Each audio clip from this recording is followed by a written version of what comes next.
পরীক্ষা করার জন্য নয়, প্রয়োজন বলে কিছু টাকা চেয়েছিলাম ধার।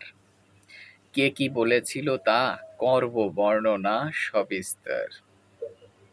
খুব কাছের বন্ধু আমার থাকতো সে বিদেশে, মাত্র কদিন হলো সে তো এসেছে এই দেশে। বিদেশ থেকে কাড়ি কাড়ি টাকা নিয়ে দেশে ঘুরে বেড়ায় সারাদিন রাজরাজার বেশে। লজ্জার মাথা খেয়ে বলছি তার কাছে, নিঃসংকোচে বলল সে আমায়, সব টাকা খরচ হয়ে গেছে।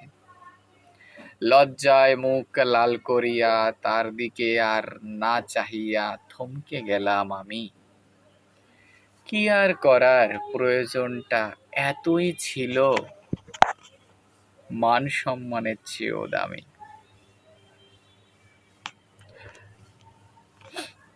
আর কয়েকজন চাকরি করে, অর্থ করে আয়, তাদের কাছে চাইতে টাকা শুনেছি তাদের ভীষণ দায়।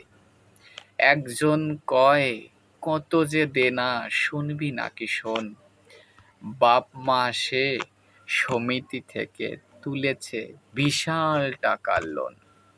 বেতন যা পাই দিয়ে সব তাই, থাকে না তো আর কিছু।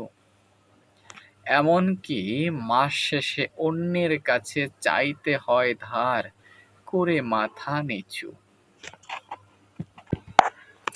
অন্য একজন হোয়াটসঅ্যাপেতে অথবা মেসেঞ্জারে প্রতিনিয়ত কত খোঁজ নেয়, আমি কেমনে ভুলে গেছি তারে। অনেক অনেক টেক্সটের পরে আমিও ভাবলাম মনে, দেখি এর কাছে চাই, এ হয়তো বুঝতে পারে আমারে। বলিলাম, কতগুলো বই কিনতে হবে, টাকার ভীষণ দরকার।